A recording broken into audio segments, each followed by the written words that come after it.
Good morning everyone. యేసుక్రీస్తు వారికి నామములో అందరికీ వందనాలు. ఇవాల్టి డివోషన్‌గా మనము 78వ కీర్తన నుంచి మొదటి వచనం దగ్గర నుంచి మనం నేర్చుకోవడానికి ప్రయత్నం చేద్దాం. 78వ కీర్తన మొదటి వచనం. నా జనులారా నా బోధకు చెవియొగ్గుడి, నా నోటి మాటలకు చెవియొగ్గుడి. నేను నోరు తెరిచి ఉపమానము చెప్పెదను, పూర్వకాలపు గూఢ వాక్యములను నేను తెలియచెప్పెదను. మాకు తెలిసిన సంగతులను, మా పితరులు మాకు వివరించిన సంగతులను చెప్పెదను. యెహోవా స్తోత్రార్హ క్రియలను, ఆయన బలమును, ఆయన చేసిన ఆశ్చర్యకార్యములను దాచకుండా వాటిని వారి పిల్లలకు మేము చెప్పెదము. ఓకే, ఇక్కడ దేనికి వాక్యం సెలవిస్తుంది? ఇక్కడ కీర్తనకారుడు మాట్లాడుతున్నాడు. మనమందరం మన యొక్క విశ్వాస జీవితంలో ముఖ్యంగా జ్ఞాపకం చేసుకోవాల్సింది, మనమందరం దేవునికి కుమారులుగా లేకుంటే దేవునికి జనంగా ఉన్నామని జ్ఞాపకం చేసుకోవాలి. ఎప్పుడైతే మనం దేవుని యొక్క జనాంగంగా మనం ఉన్నామని లేకుంటే దైవ సంబంధమైన వ్యక్తులుగా జీవిస్తున్నామని మనం గ్రహిస్తుంటామో, దేవుడు చెప్పే ప్రతి ఒక్క బోధకు, ప్రతి ఒక్క మాటకి మనం చెవినిచ్చే వారు ఉంటుంటాం. మన యొక్క విశ్వాస జీవితంలో చాలా ముఖ్యమైనది దేవుని యొక్క మాట వినడం, రైట్? ఆ మాట మనకి గొప్ప మార్గాన్ని, గొప్ప మాదిరిని, గొప్ప ఆశీర్వాదాన్ని తీసుకొచ్చేది ఉంది.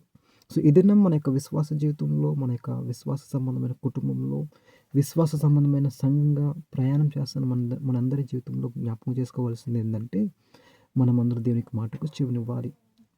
మనమందరం దేవుని యొక్క బోధకు చెవినిచ్చే వారు ఉండడం చాలా విలువైంది, ప్రాముఖ్యమైనది. ఇక్కడ అదే చెప్తున్నాడు. మనం దేవునికి మాటను వినేటప్పుడు లేకుంటే ఆయన బోధకు చెవిని పెట్టేటప్పుడు మనం జ్ఞాపకం చేసుకోవాల్సింది ఏంటంటే, మనమందరం కూడా ఆయన జనులమని జ్ఞాపకం చేసుకోవాలి, రైట్? మనమందరం దేనికి మాటను ఆయన జనాంగంగా వినాలి. లేకుంటే ఆయన మనకి సృష్టికర్తగా ఉన్నాడని మనం గ్రహించి మనం ఆయనకు మాటను వినాలి. మనందరికీ ఆయన ప్రభువుగా ఉన్నాడని గ్రహించి మనం దేనికి మాటను వినాలి. దేవుడు మనందరికీ గొప్ప తండ్రిగా, సహోదరుడుగా, గొప్ప రక్షకుడుగా ఉన్నాడని చెప్పేసి మనం దేవుని యొక్క మాటను వినేటప్పుడు మన యొక్క ప్రతిదాన్ని సమర్పించి దేవుని యొక్క సన్నిధిలో మన యొక్క చెవినివ్వడం చాలా విలువైంది. ఇక్కడ కీర్తనకారుడి 78వ అధ్యాయంలో కనిపిస్తుంది. ఇజ్రాయేల్ యొక్క జీవితం కొరకు మాట్లాడుతుంటాడు. ఇజ్రాయేల్ యొక్క జీవితంలో వారి యొక్క జీవిత విధానం ఏ విధంగా ఉంది దేవుని ముందు, వారి యొక్క తలంపులు ఏ విధంగా ఉన్నాయి, వారి యొక్క నడవడిక ఏ విధంగా ఉందని చెప్పేసి మాట్లాడుతున్నాడు. ఇక్కడ వాళ్ళ యొక్క జీవితంలో చాలా లోటుపాట్లు మనం చూస్తుంటాం. ఇజ్రాయేల్ యొక్క జీవితంలో 400 సంవత్సరాల బానిసత్వం తర్వాత వారు మోషే ద్వారా ఈజిప్ట్ నుంచి విడుదల పొందుకున్న తర్వాత వారి యొక్క జీవిత విధానం ఏ విధంగా ఉంది దేవునికి ముందు, దేవునితో అనేది మనం ఈ పుస్తకంలో లేకుంటే ఈ అధ్యాయంలో నేర్చుకోవడం మనకు అనిపిస్తుంటుంది. ఎప్పుడైతే దేవుడు మోషే ద్వారా మాట్లాడుతున్నాడో, మోషే దేవుని తరపున నిలబడి మాట్లాడుతున్నారో, వారెవరూ కూడా దైవ సంబంధమైన వ్యక్తులకు వినడానికి ఇష్టపడలేదు. లేకుంటే దైవ సంబంధమైన జనులుగా నిలబడి వినడానికి ఇష్టపడలేదు, రైట్? దానికి గల కారణం ఏంటంటే, దేవుని యొక్క మాటను సరిగా అర్థం చేసుకున్న వారుగా లేరు. దేవుని యొక్క మార్గంలో జీవిస్తున్న వారుగా జీవించడానికి ఇష్టపడలేదు. లేకుంటే దేవుని యొక్క మనసును ఎరిగిన వ్యక్తులుగా ప్రవర్తించడానికి ఇష్టపడలేదు. దానికి గల కారణం ఏంటంటే, దేవుడు చెప్పే ప్రతి ఒక్క మాటను, ప్రతి ఒక్క బోధను వారు చాలా క్యాజువల్గా విన్నారు, రైట్?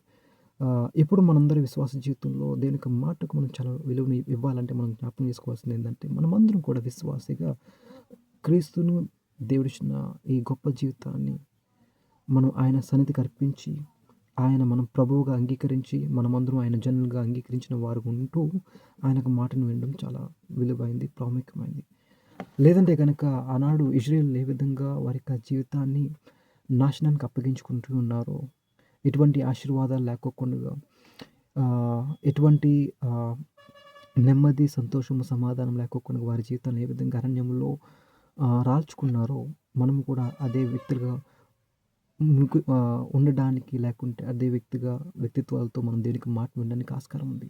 సో ఇప్పుడు దేవునికి దైవ సంబంధమైన వ్యక్తులుగా జీవించడానికి నిర్ణయం తీసుకున్న వారిని జ్ఞాపకం చేసుకోవాల్సింది ఏంటంటే, దేవునికి మాటను వినడం చాలా విలువైంది, ప్రాముఖ్యమైనది మన జీవితంలో. అండ్ ఆ మాటను మనం ఎలా వినాలంటే, ఆయన సంబంధమైన వారుగా వినాలి, లేకుంటే ఆయన సంబంధమైన జనులుగా మనం దేవునికి మాటను వినాలి. ఎప్పుడైతే మనం దేవునికి మాటను వింటుంటాం, మన జీవితంలో గొప్ప మార్పులు చూస్తుంటాం. మన జీవితంలో గొప్ప ఆశీర్వాదాలు మనం చూడడానికి ఆస్కారం ఉంది.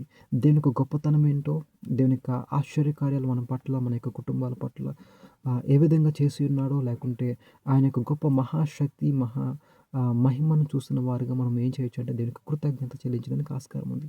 ఈ దినం ప్రతిదినం, ప్రతి క్షణం మనం దేవునికి మాటకి ఎప్పుడైతే మనం చెవిని ఇస్తుంటామో మన యొక్క హృదయం గొప్ప సంతోషంతో, సమాధానంతో, నెమ్మదితో, విశ్వాసంతో ఉన్న కారణాన్ని బట్టి ఏదైతే మనం పొందుకున్నామో దైవ సంబంధమైన వ్యక్తులుగా దేవుని యొక్క సన్నిధిలో నుంచి వాటన్నిటిని కూడా మన బిడ్డలకి, మన యొక్క నెక్స్ట్ జనరేషన్‌కి మనం అందించడానికి గొప్ప ఆస్కారం ఉంది. ఇక్కడ చూడండి చివరి వచనంలో మనకు కనిపిస్తుంది, చివరి 4వ వచనంలో ఆయన బలమును, ఆయన చేసిన ఆశ్చర్య కార్యములను దాచకుండా వాటిని వారి పిల్లలకు మేము చెప్పుదాము.